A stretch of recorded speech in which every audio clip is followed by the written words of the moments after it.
Hey everybody, happy holidays, and man, what another gift of a week of NFL action. We have so much to unwrap this week, so many storylines, so many things that happened, and some movement on this list.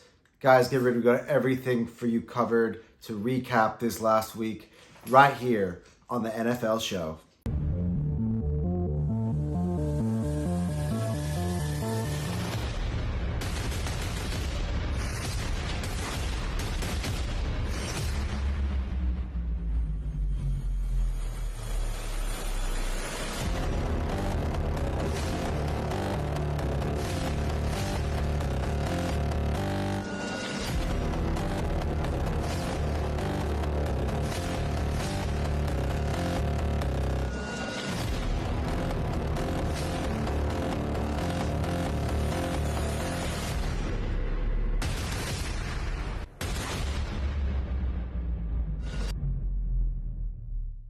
All right, welcome one and all, to this week's Week 14 post Week 14 edition of the NFL show. See, we like to talk about the action after it's unfolded.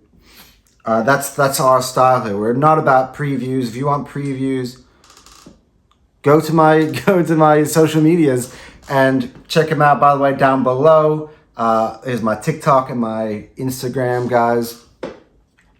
And yes, look, again, it's very important. Everything links together. I do videos on there, and then I refer to them on here on my YouTube page.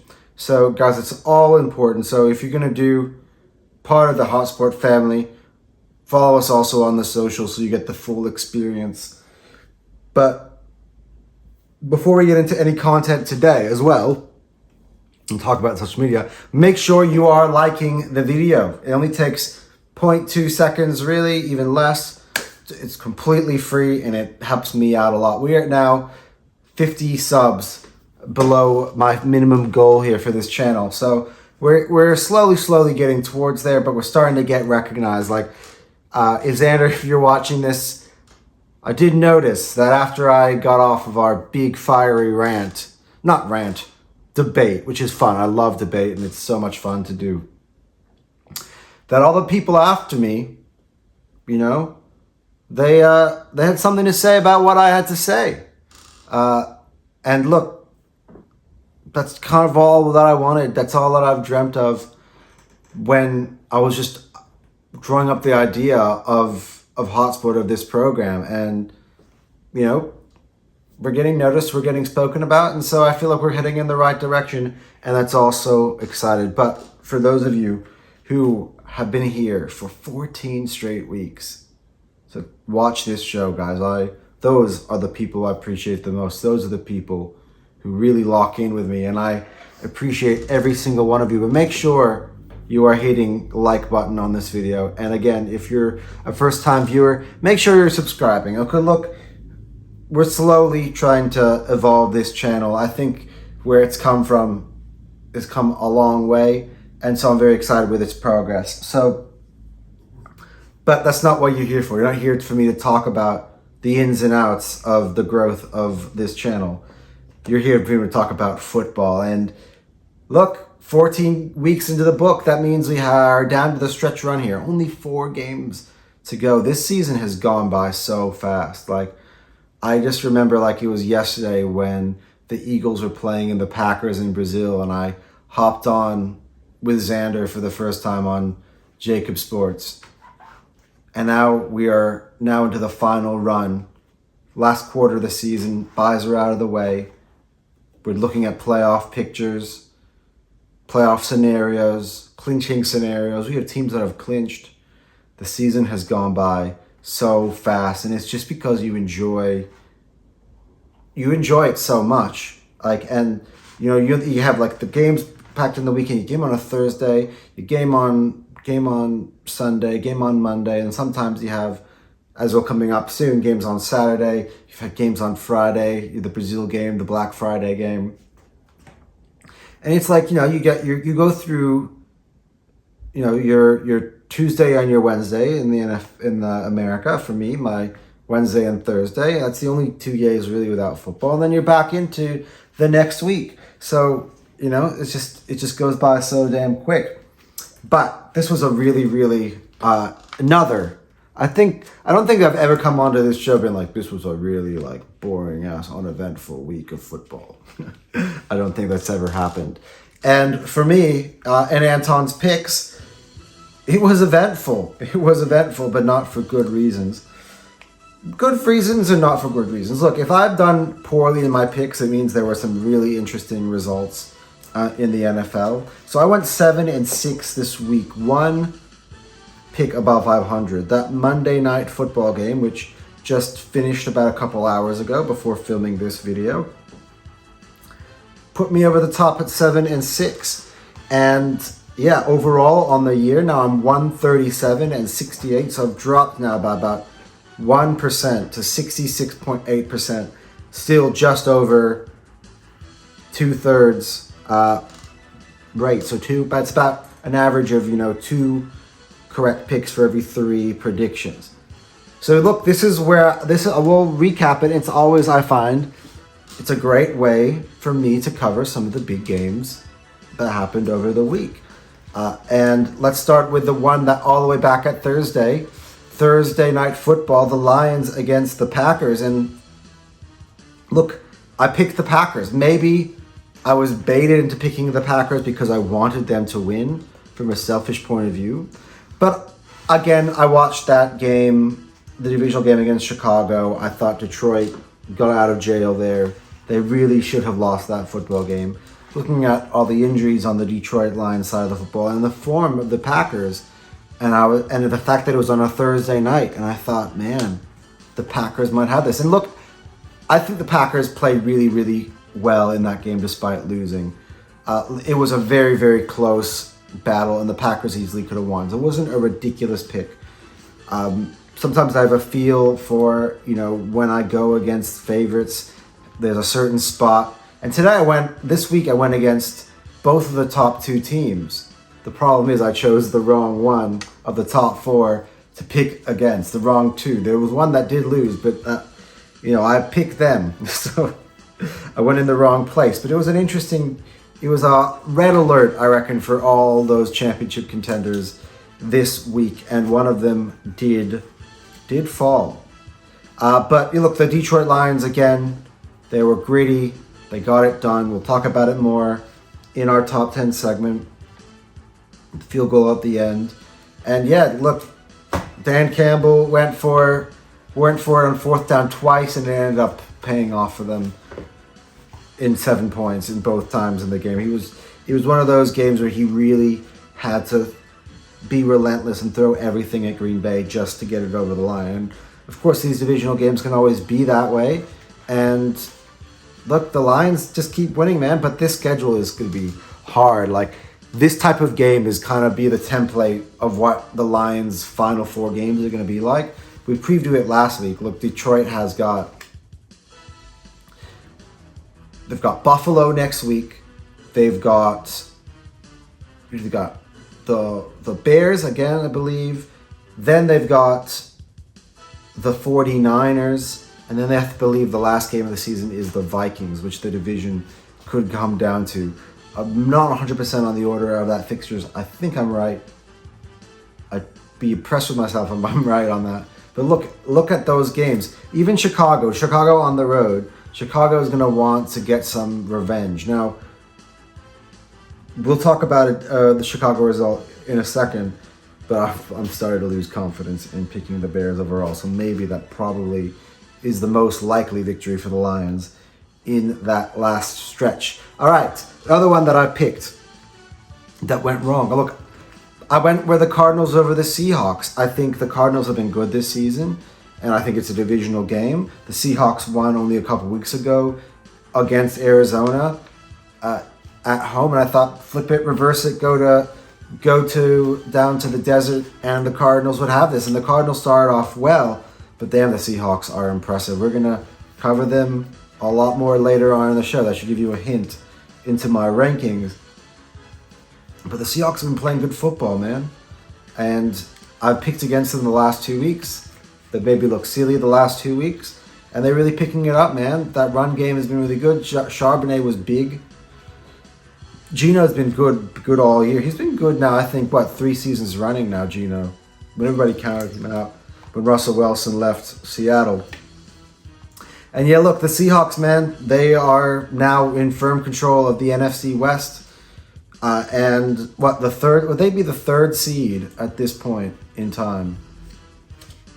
Hectic, isn't it? Who would have thought? Who would have thought? Yes, the other one, the epic game, the Rams against the Bills. I got this one wrong, and of course I picked the Bills. And look, I underestimated the Rams, but the Rams showed me something. The Bills showed me something too. This was an interesting game to analyze overall, because I tend to go wins, losses, and I'm very black and white about that. But Buffalo showed me a lot in defeat. However, they went to a stadium that I just seen my team win in, pretty comfortably in, and they were behind early. The Rams had them dead to rights early. The Rams head on in the end, and that's because Josh Allen is amazing. But like I had a reel that I've already recorded, set to put out on Instagram and TikTok on this. But look, a few of the takeaways I have. The Rams are going to be scary down the stretch. They're going to have Seattle on the final game of the season. Will there be a chance that the Rams put themselves in the position to win the NFC West? Because the Rams will be a legit scary team to go up against if you have to go into SoFi to play this Rams team in the playoffs. It's also, if let's say they're a 7th seed, I say right now, who's the second? The Eagles. Eagles have to host the Rams. Look, we took care of the Rams. Like I feel pretty comfortable. The only thing I feel uncomfortable is I don't like playing a team already beaten a second time. It generally makes me nervous, which is why the next, after the Steelers game for the Eagles, the next 3 games, of course, division games, all teams that we have already played once and beaten in this 9-game stretch as well. But yeah, we're not. I always get back onto the Eagles. Maybe I should just go full in and turn this into an Eagles channel. I'm kidding. I love covering the league. I love it. But look, yeah, the Rams didn't expect this. I didn't expect that sort of explosion. Okay, so here's my takeaways. I just keep going off of the ball here. My takeaways from this game are a few things. Number one, both of the Rams and the Buffalo Bills defenses are suspect. The Buffalo Bills I had as a Super Bowl contender. Still, I don't like to react over one game. They're going to go head-to-head with Detroit next. So, that... Again, I'm not saying anything until the end of that ball game. But the Chiefs have showed you something that to be worried about, which is that they can't stop a passing attack like the Rams. Like, they just could not. Like, the Rams had them on every possession. They could not stop them. The other thing that I took away is the fact that the Rams, again, reverse it. Puka and Cooper, as long as those 2 players are in the lineup with Matthew Stafford, they have a chance to be in any ball game. I can't believe those words came out of my mouth, because only a few weeks ago, I was totally like, you guys are overrating the Rams. Why are you guys always talking about the Rams, blah, blah, blah. I've watched this game after the Eagles, and I could definitely see it. I could definitely see what people are talking about. So I took that away. And look, I also took away a positive in defeat for the Buffalo Bills, that Josh Allen most definitely 1,000% has been the best quarterback in the NFL this year. I rightfully put him number 1, 6 touchdowns. This is my type of quarterback. I gotta say, non-Eagle, Josh Allen's my favorite player in the NFL. Oh, I just enjoy watching him play. I just want people to say good things. I love to hear what people have to say about him.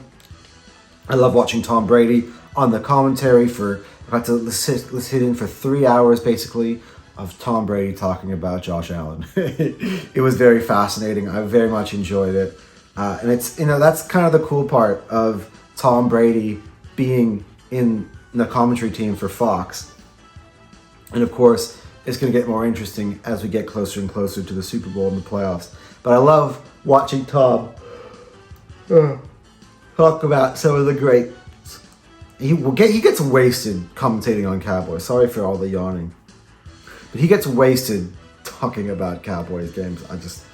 The Jerry Jones has the Cowboys in the pocket of Fox. Fox in the pocket of the Cowboys, and it's weird. Anyway, but yeah, look, that was a shocker. That was one of the big ones that went down for me. The 49ers over the Bears. Again, this one, I looked at the 49ers annihilate. It's weird how much football changes in a week, right? With so many of these things. Talking about how the Bills were so magnificent, destroying a team like the 49ers last week. Next week after, they go cross-country. See, this is something I picked last week. I should have picked this week, and it would have worked for me. But this week, they go cross-country to LA, and they fall short. Barely fall short. But they dug themselves too deeply in a hole that they just couldn't get out of. But the 49ers absolutely wake up without Christian McCaffrey and are back to themselves. Absolutely annihilated the Bears, who I thought was so close, have played the last few games close to heartbreakers, and I thought maybe this was a 49ers team that is knocked out. And suddenly the Niners played in a way that the pressure was off. The expectation was off. To all intents and purposes, their season was done. And now, late on in the season, the 49ers, for the first time, really, I'd say since week 1, but they played the Jets, did the 49ers look absolutely elite and in rhythm. And the Bears are done. The Bears are now, I believe, eliminated from playoff contention.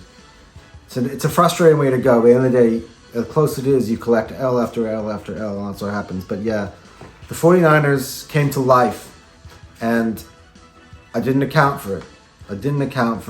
This is one of those things in football, man. A team is proud, and this was a big bounce back game for the 49ers to end the rot. Look, Chiefs and Chargers. I took a gamble here.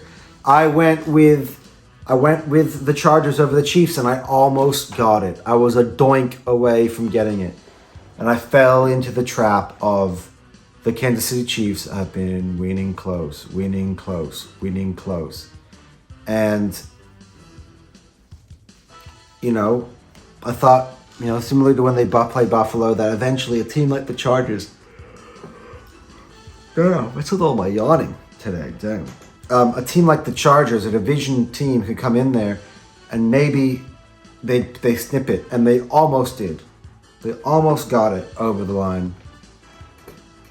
But well and truly, the Chiefs controlled the clock well. Look, as I mentioned in my reel, Patrick Mahomes, that last play, that third down play, right?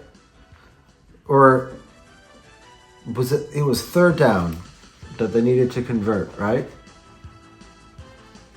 And he hit. Was it third down or was it fourth down? Maybe it was fourth down. It was a fourth down, and he hit Travis Kelce. All right, and that's the type of plays that you wouldn't take any other quarterback in that position in, and that's why the Chiefs are special. The Chiefs, at the end of the day, are winning close games, but they know how to win. I just don't know. I just can't put my finger on it. But even after this, I'm still feeling the same way about Kansas City. I'm really intrigued to see how this thing plays out. If they're gonna end the season with the Lombardi in their hands again, which I wouldn't be surprised if that were to be the case, because that's what happens all the time. They can sleepwalk their way through the regular season and as well sleepwalk their way through the playoffs and still win. That's just the way it is. Like, they just win close ball games. It's just what they do. But yeah, look, I took the gamble, I lost, and now I'm on the side of what I have been with this Kansas City, with everybody else has been on the Kansas City Chiefs team, which is losing by margins. And finally, in the Anton's Pick segment, Jaguars and Titans. This was in the early window. Again, I guess it's a coin flip. I just saw Mac Jones in there for the Jaguars, away from home, Titans at home. Titans have had a few good wins in there. A few, I'd say 3. That's their total amount in the season. And I just thought both of them were struggling. One's at home, division foes, one's missing their quarterback. Man, poor game from the Titans, and they're headed straight back into the top 5 draft order this year. But that was Anton's Picks segment for this week. Okay, so we might as well start getting into our lists then, just as a order of business. Afterwards, we'll just talk about the playoff picture and a few talking points of things that I want to talk about to get off my chest today, NFL-wise, but maybe Philadelphia Eagles-wise as well, because some stuff has come up that I just kind of want to quickly cover as well in this show. But let's get into the off-the-list segment. And look, this is a bit of a different off-the-list because of the fact that I don't want to be harsh. The team has done nothing wrong in order to come off the list. I've made this decision purely because a team that was actively playing this week, I just want to reward them for the way that they are playing, and as well, this team has beat the other team head to head. Off the list is my number 10 team from last week, and that is the Denver Broncos. And look, there's not much to say.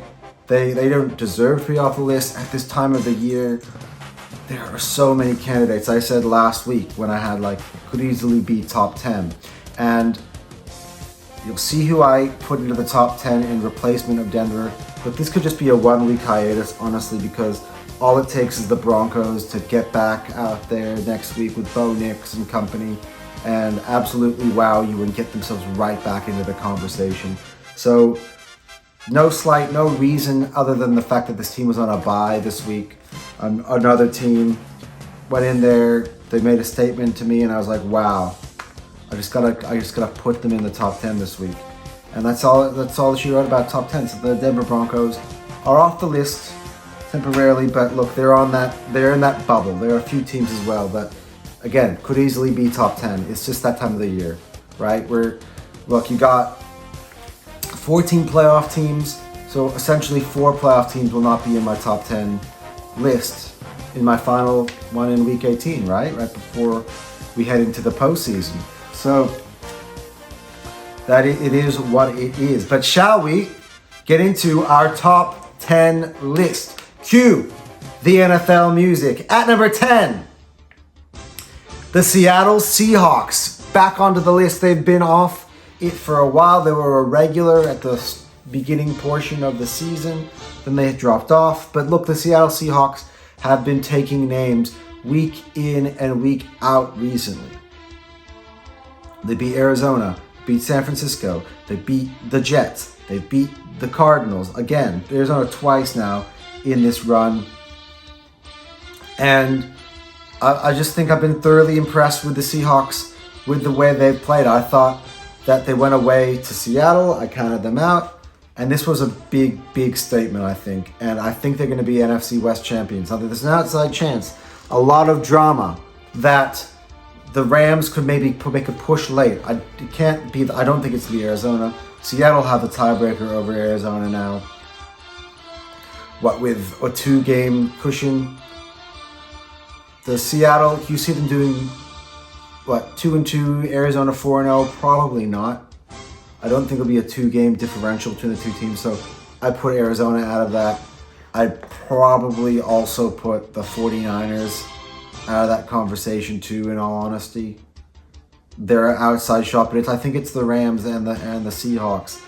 And the Rams have beaten Seattle, and they play each other again in LA on the final day of the season, as I mentioned before. So that's going to be interesting. I think the Rams have put themselves into that could easily be top 10 conversation. I think the Buccaneers have put themselves into that easily could be top 10 conversation. There's so much. It's starting to get tighter. We don't have teams in my top 10 that are frauds or anymore. The teams that are here are meant to be here, and if I put you in at 10, which is really we're going to be on, off, on, off, on, off. It's been like that way for maybe about a month or two now. It's only been about one team. That's because the list takes shape, and it's not been more shapely than this. I also like kind of like the synergy that I have here of 5 NFC teams, 5 AFC teams now in the top 10. It was 6-4 before with Denver Broncos. So another reason why I put Seattle in the top 10, but not also just because of their own merits. I love the way Gino's been playing recently. I love the 1-2 punch running back. I've been talked about Detroit's 1-2 punch a lot, but Kenneth Walker and Zach Charbonnet have been amazing. This time Charbonnet went off against Arizona. I think Arizona has fallen off like we expected them to, but part of that is the Seattle Seahawks, who came out of nowhere, out of the basement of the NFC West. After starting as the leaders, they've come down and now they're back to take their crown, and they have a 1-game lead now over the Rams. The Rams are 7-6. The Seahawks are 8-5. The Seahawks have a tough game against Green Bay coming up. Again, that could be a preview of the playoffs, because Green Bay going to Seattle, that would be the first round matchup now. Oops, spoiler alert for later on in the program. So that's going to be an interesting game. It'll be a test of Seattle's top 10 credentials. As I said, there are a lot of teams at the bottom waiting to get in. That's why Denver came out, because they were on a bye and there were teams that were knocking on the door. Seattle was knocking on the door, and they got in. They're the team that got in. Look, and that could easily top 10 bubble that I had for you last week. You had Washington that was on a bye, so they didn't really waltz their way into the list. You had Houston that was on a bye. They didn't waltz their way into the list. So I have Seattle in that group of teams, and the Seattle Seahawks were the one that took advantage of it, and they're in. Yeah, the other 3 teams were dormant, and the Seahawks are now in at number 10. At number 9, still, again, what do you think? It's easily the 9th best team in the NFL, the Los Angeles Chargers. They may have lost this week, but they did no disgraces to themselves. They went into Arrowhead and almost got a win. I thought it was a gutsy Jim Harbaugh sort of game. Look, they didn't really get it going until the second half. They were blanked at halftime. But in that third quarter, they were able to turn it around so quickly. They got themselves into the end zone. They got a stop. They got themselves into the end zone again. And look, they managed to have themselves in front. Again, Kansas City went back in front. Chargers responded. Chargers got themselves into the lead in the closing seconds. And they, look, as I said, we'll talk about it with the Chiefs. We're going to talk about this game a few times. We spoke about it earlier. I'm going to speak about it again when I get to the Chiefs on this list. What was I going to say? The Chiefs got themselves down the field in the way that they should. This isn't a stolen game, but it could have been disastrous because Matthew Wright hit the upright from basically like no distance at all, and the way that doinked in, I just didn't even make sense to me, because the way he hit the upright, I thought surely it was going to bounce out, but it went in somehow. It was just a weird, just spin of the ball, forced it in. Those Kansas City wins, you know what I mean? But look, the Chargers, again, there's the time of the year. We're not moving. The list does not really move a lot. You got, yeah, you'll see. But there's very little movement still in this list. But the Chargers, dude, are good. They're going to be, again, as I said last week, a team that's going to challenge anyone in the playoffs. They could go to Kansas City and knock off the Chiefs. They showed you that they're very capable of that. So this is a team to keep your eye on. This is a top 10 list. As I said, 4 of the playoffs teams will not qualify for the top 10 list. And the Los Angeles Chargers are one of those 10. This is the elite of the elite, this whole list. And the Chargers, despite the loss, just still keep their place on it and deserve to remain on it. At number 8, on a bye, no position change, the Baltimore Ravens. And that's all is to say. They again, are going to have a crucial stretch coming down. They're going to get to see Pittsburgh again. So, at the moment, the Steelers have got the edge. What the Steelers have a 2-game lead in the NFC and the AFC North. It's close. Look, let's say this. Let's say the Steelers lose to Philly away from home. The Ravens get the win, and all of a sudden, it's down to 1, and the Ravens will get to play the Steelers again this year. So keep an eye on the Ravens, man. This bye could have been a perfect time for them. They could have had a chance to really get their shit together so that they can make an attack on the playoffs and start to get hot before the playoffs. This is the time to do it. This is it. The final 4 weeks of the season, this is when you're supposed to get hot. This is where champion teams begin their ascendancy towards being champions. Right here. And that's why I'm so excited for it. But the Ravens, they're gearing up. They're at number 8. I'd love to put them high up the list. Of course, they're my championship pick. I'm going to have to amend it, to be honest. I don't want to even say what my championship pick is at this point. I'm very tempted to say the Eagles. I've said that. I've said it on his Andrews show many times, but mainly it's just because I get really riled up and pumped up. Like, at times I said the Eagles go to the Super Bowl. I didn't even have them in my top 10 list. You know what I mean? That's just kind of my nature. When I get on that show, I'm a bit different. Like, I sit here, I cool off, get to analyze the games myself. I watch all these games individually, by the way, so I can speak the games in such great detail. I go in, I watch the games again afterwards, on my way home from work, you know what I mean? Sometimes in the evening, so I like to go back, analyze it.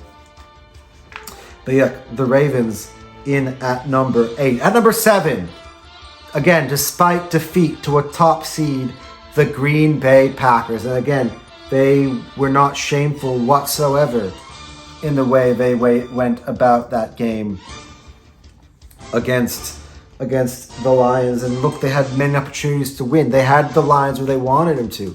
The Lions had to be super aggressive and really balls to the walls for them to pull that one out. That's something I've got to say, you got to give credit to the Packers for, is that they pushed the Lions, a team that has been dominant this season, all the way. The Lions had to exhaust every bit of effort to win that game on the final kick. They absolutely did. The Packers did not do any disgrace to themselves despite the losing, and they are number 7 on the list as they were last week.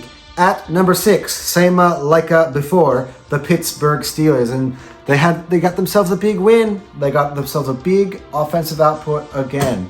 Look, don't look now, but the Steelers have what, 300 and something points this year. Russell Wilson has changed the complexion of that offense. That defense is awesome. I am so excited to see Eagles Steelers this week. That's going to be just an identity game. 2 teams of real identity, with like being rough, smashed in your nose, beat the crap out of you sort of teams. 2 the top defenses in the NFL. What is this game going to be like? Is it going to be messy? Is it going to be like, 3 and out, 3 and out, 3 and out, 3 and out, 3 and out? Because that's sometimes when you get to elite defenses. And 2 offenses that have the ability to score a lot, but can also be limited at times. It's going to be a heck of a game. It's going to be like 2 Pennsylvania teams with similar identities going toe-to-toe. You got Mike Tomlin, the ever reliable, against mature, stoic, against Mr. Rah-Rah, Nick Sirianni. It's going to be a fun game. Oh, I'm so excited. Anyway, but the Pittsburgh Steelers, after getting their revenge on the Cleveland Browns, are at number 6 on the list. But now it's time for my top 5 power rankings. Anton, Hot Sport Power Rankings. Let us go. At number 5, the Buffalo Bills and Josh Allen. And yes, despite Josh Allen putting on an absolute incredible display, 6 touchdowns in total of the game, a lot of people have said that was the MVP performance for Josh Allen. I actually disagree, by the way. As tremendous as that was, they still end up on the losing side of the scoreboard. You could say Josh did everything he could. But the first half, he did struggle a little bit.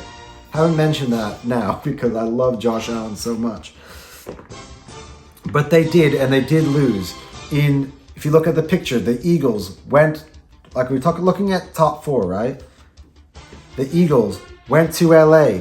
They got the job done. They won, by a double-digit margin. The Buffalo Bills went to LA. Like, again, Saquon Barkley went to LA, had his MVP performance, but the Eagles won. Josh Allen went to LA, had his MVP performance. By the way, what does that say about the Rams? The teams pick going to SoFi. I think it's just the surface there is so good to play on. It's like a carpet. Very Stan Kroenke-like, because the Emirates is also a carpet. It's also great to play on. But yeah, but he didn't get the job done, Josh Allen. Every performance, he didn't get the job done. And look, that's their 3rd defeat of the season. It's very, very close. And they're still in my Super Bowl bubble. Definitely still my Super Bowl bubble. But I think they show me the defensive flaws that do... I think a lot... Let's be honest for a second. Pause. All these teams, really, bar in the top 5, bar Minnesota, who we'll be talking about next, showed a bit of cracks. Showed reasons. They all have their reasons why they can win the Super Bowl, and they all have their reasons why they will fall short. And ultimately, only one of them will win. And four of them of these top 5 will fall short. So that's just kind of what it is. And that's why, being on the Jacob Postgame show, listening to Dan Celio talk about all the reasons. We'll talk about the Eagles just in a slight, but all the reasons why the Eagles can't win the Super Bowl. But Buffalo then right afterwards showed you reasons why they can't. Kansas City showed you reasons why they can't. Detroit have showed you reasons why they can't. And Minnesota, people have doubted all year.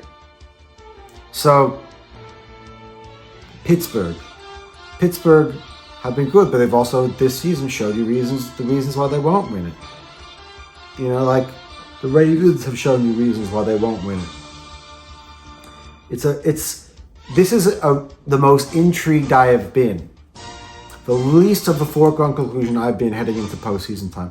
This is bubbling up to be potentially one of the greatest postseasons we'll ever witness in the NFL. Just the way these teams are evenly matched. They all have a case. It can go as deep, I'd say, as 8. I said last week 4, but really it could go as deep as 8. Chargers, Seahawks, Broncos, I probably wouldn't say they're championship caliber teams. But Ravens, Packers, Steelers, Bills, and the other teams are going to be on this list. All are championship caliber teams, but they've also all flawed. So it's going to be fun. It's going to be fun, and this is parody, football parody, and it's one of my most fun NFL seasons to watch all year. Mainly because I get to cover it with you guys every week. My first NFL season really being part of the media overall, and covering the league publicly. It's been a fun one. It really has been. And I'm so excited. Anyway, let's unpause and continue on with the list. But yeah, the Buffalo Bills are at 5. Mainly just because they lost. The other team won. The one that was below them won. They lost. Simple mathematics. But they have a big chance at redemption next week when they pick on the Detroit Lions. Next week is going to be a real defining week.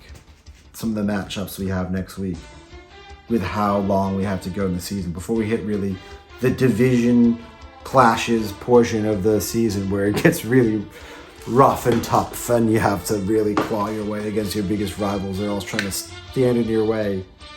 That's what the football is about, and my favorite time of the year. It's the most wonderful time of the year, right? What else can I say? All right, at number 4, the Minnesota Vikings. Yes, I think I alluded to that. But look, The Vikings are 11-2. Whatever you want to think about the Minnesota Vikings, they are 11-2, and this week must have felt sweet. Taking on Kirk Cousins, their former quarterback, a player who left them high and dry, really under some controversial circumstances, even though via free agency. All the tampering stuff that went on as well, and for Sam Darnold to go ahead and that the end of the game, they broke it open. They broke it open, a tight ball game at the end, and it's the mark. As I said, I've said this about Philly. When the Eagles have done it, that's the mark of a great team. They can be in a tight, tough battle, back and forth, but they're the team that remains the strongest. They keep punching you in the mouth until you bleed, and then when you bleed, they crack it wide open. And that's what the Vikings did to Atlanta. It was a very impressive performance. I was thoroughly impressed with that fourth quarter alone by the Vikings was just unbelievable. It was during the same time that the Eagles were playing, but I got to watch that one after, because I saw the score like when the Eagles were playing, and I was like, 21-21. Oh, okay. And next to that, I knew it was 42-21. And then to watch it again on the replay afterwards, how that happened, spectacular. Well done, Vikings. And this is a team that's going to be. They have just as much of a chance to win the NFC North. As I said, I think they play Detroit in Week 18. Could be for all the marbles. Could be for the 1 seed. So that is if the Vikings win out. If the Vikings win out, they will be the number 1 seed. That is a fact, because it means they would have beaten Detroit along the way. So very interesting stuff. But the Minnesota Vikings are at number 4 on the list. And at number 3, the Philadelphia Eagles. That's right, the Philadelphia Eagles. I don't want people talking about our passing game or any of that type of stuff. That's just distraction from really what's going on in the season. Let's be honest. The Philadelphia Eagles have won 9 straight football games. The Philadelphia Eagles, whether A.J. Brown likes it or not, and I hate talking bad about A.J. because I love A.J., but he opened his mouth. But whether he likes it or not, the Eagles have an identity, and that identity is run the ball until you give up, until you quit. They're always tougher than you. They keep hitting you until you can't. And look, it was the feisty Panthers of all teams that didn't quit. They rode it to the end. The Eagles kept trying to knockout blow. They ran Saquon towards at the end of the game, as they always do. And the Panthers still got up and still had answers. They just couldn't get it done on 4th down at the end. Xavier DeLeggett obviously drops a big ball. Again, shout out to the Carolina Panthers. I want to give you respect. I said it last week. I think this is an up-and-coming team. It really got real how upcoming they are, the way they performed against the Eagles this week. And a lot of criticisms about Jalen Hurts. I said what I had to say on it in my reel. Okay, so before everybody starts thinking that I'm delusional or I'm not paying attention to the facts, I do. I just need to stand up for Jalen. Yeah, he had a bad game, but I don't like these bad games to define them. I don't like these bad games to define the team. And in terms of AJ, and I was watching Tone, and then I watched my main man, what's his name again? Julian. He does a really good job for covering the NFL and breaking down or arguing with the FS1 takes. But he showed me what Brandon Graham had to say today. I just don't know. Is it Jalen Hurts and AJ Brown's relationship? Is it fractured? This is brand new news to me. It explains a lot. But again, the fact that AJ Brown got up there and started talking like Dan Sileo, oh man, I was just like, what's going on? We won the ball game, and yet, I got Nick Wright. Hey, Was it Nick Wright or one of the other guys? Hey, could this be the start of the funk, the supernatural funk? Could, we're on Funk Watch. I think it was Wilds who said that. Are we on Funk Watch? We're not on Funk Watch. Look, we'll see. We'll see how we play against Pittsburgh, but I actually think the opposite. I think that we're going to get our shit together. We're going to get into a room as men, and we're going to figure out the passing game right at the perfect time. Maybe we needed this. Maybe we need this to highlight. It's not about switching the identity. It's about adding the passing game, the weapons that we have, and utilizing them properly. And utilizing Jalen's great arm, which he has. No one throws a prettier deep ball in the NFL, I gotta tell you. It always gets overlooked. And by the way, for people tell me that Jalen's not a good passer and whatever, yes, maybe he doesn't read the field well. Maybe he sticks to the play versus rather than he, making the best decisions or reading the field. Either that or he checks out of the play and he goes to what was not designed. Look, the early starts to the games where we're struggling. It's something that alluded to. It went far too long into this one, so it's something to watch out. But look, the Eagles again are number 3. They're top 3 team in the NFL. I don't use this as a disqualifier. Look, the Kansas City Chiefs, who have yet to call out on this list, struggled against Carolina. This is a week-to-week league. Eagles had their eye off the ball. We had in the run, just before this, first of all, 8 straight wins coming into this week. The last 3 win 2 back-to-back road wins against the Ravens and the Rams. You see, the Rams showed you today how hard they are to beat.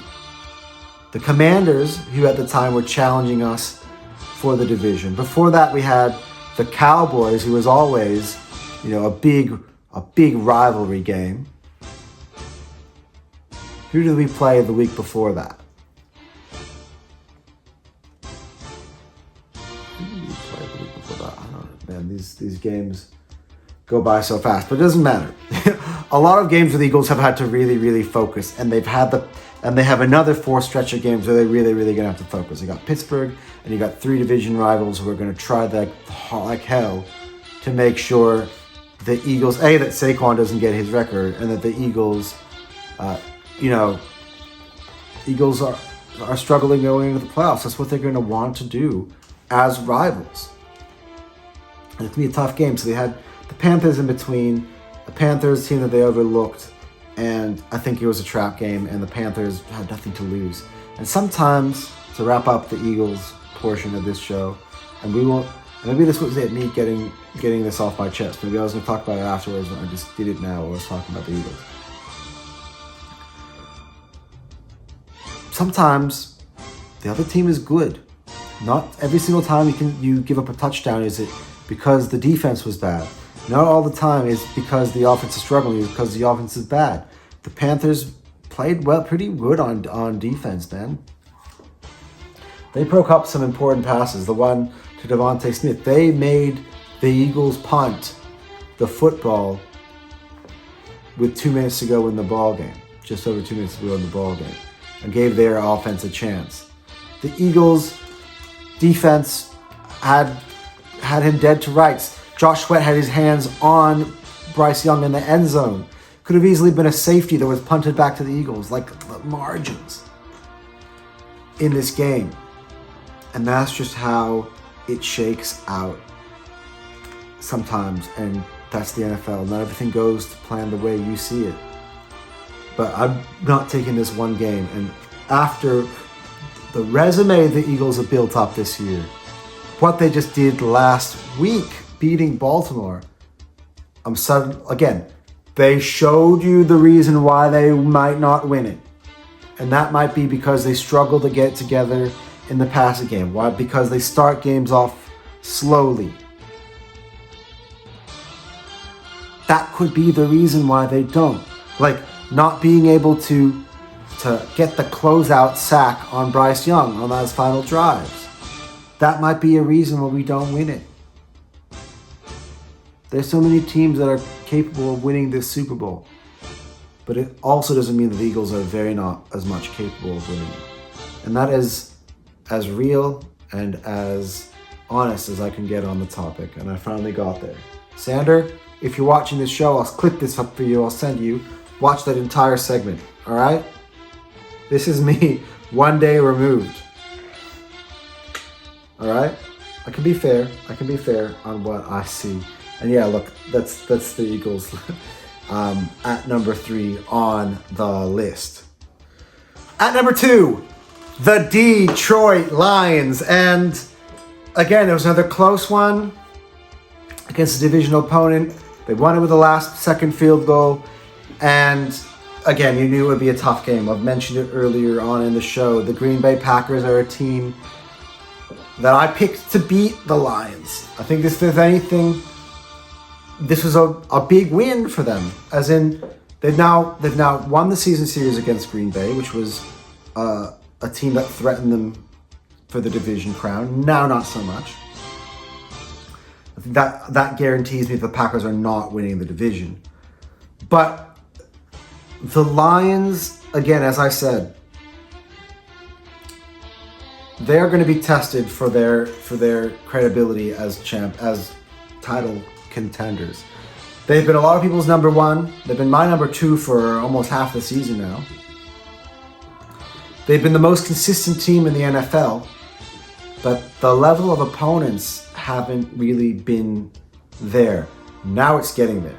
Now you just had Green Bay. That was the first game of a 5-game stretch where the opponents are tough. Probably I wouldn't count the Bears, but the rest of them. Look, you got Buffalo. I've had times to read this off. Buffalo's coming to town next. You got a 49ers team that's now woken up. You got the Vikings who are going to challenge them. Those are 3 games that are going to be tough. So now we're going to find out what the Lions are made of. If the Lions get the number 1 seed, I'll say this as a statement because I do believe the Eagles are going to get it, given how the schedules line up for both teams. But if the Lions get the number 1 seed, they will be a legit number 1 seed. Because to hold on to it, they would have to have won out. And they would have had to have beaten all of Buffalo, San Francisco, and Minnesota towards the end stretch run. They would have beaten Minnesota head to head to take the division and clinch it. And clinch the top seed. A team that's 11-2.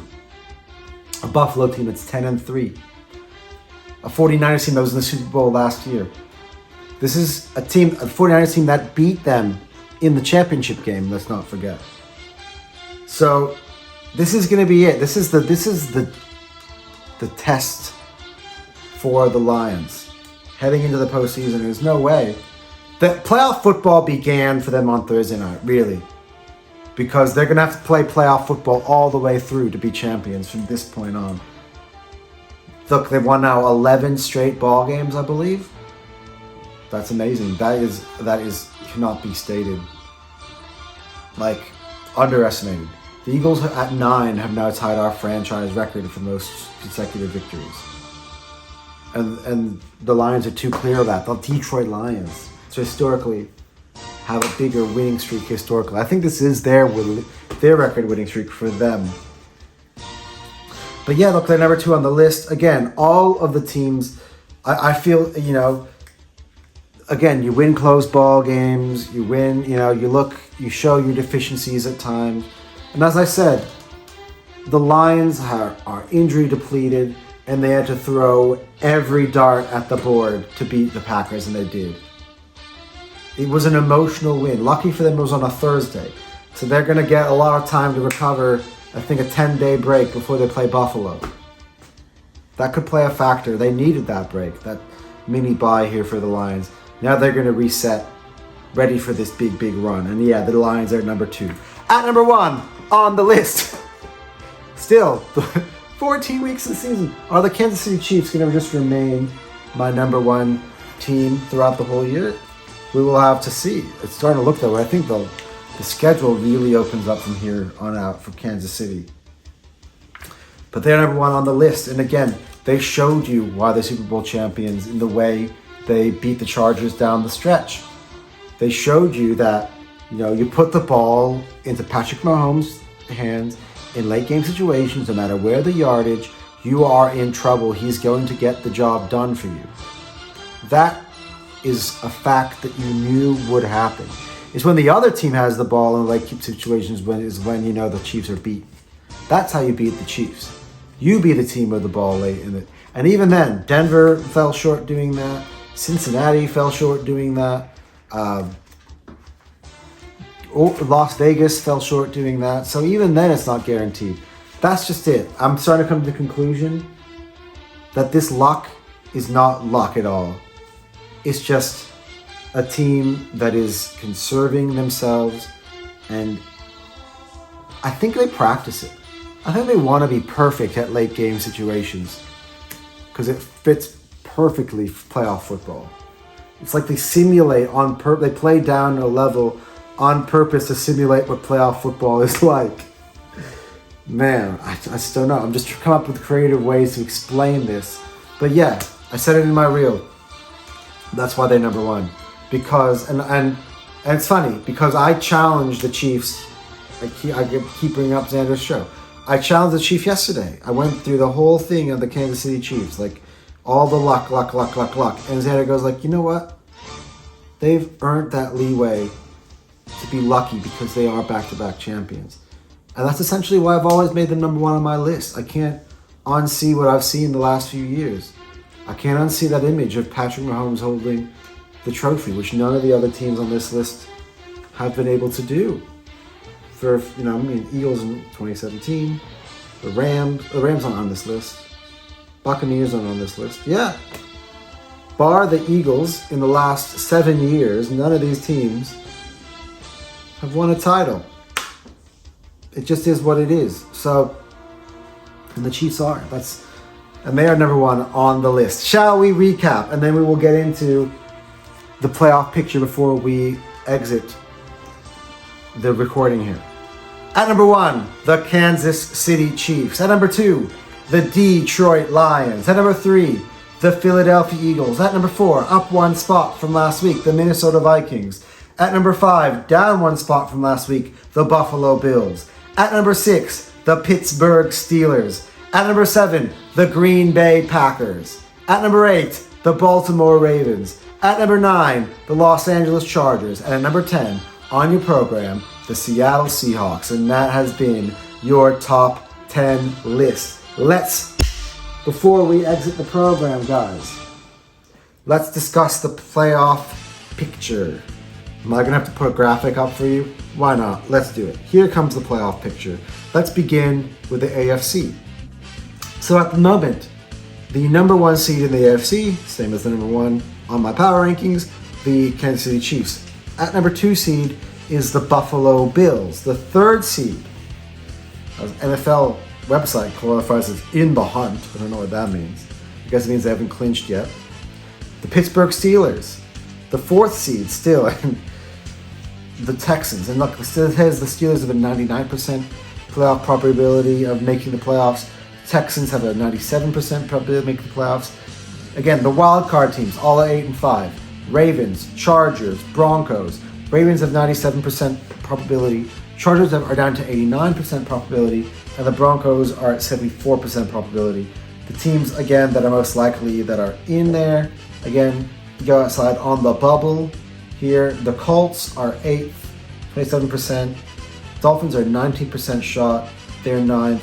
And the Bengals are at 10th, 3% shot. They've kept themselves alive. They would have been out, by the way, had they lost to the Cowboys. They are still in now. Only 10 teams available remaining for playoff contention in the AFC. So if the games were to start today, the number 4 seed Houston Texans would host the Baltimore Ravens. Who would I pick in that game? Probably the Ravens, I'd say. Did they play each other last year? I'm not quite sure. I don't remember.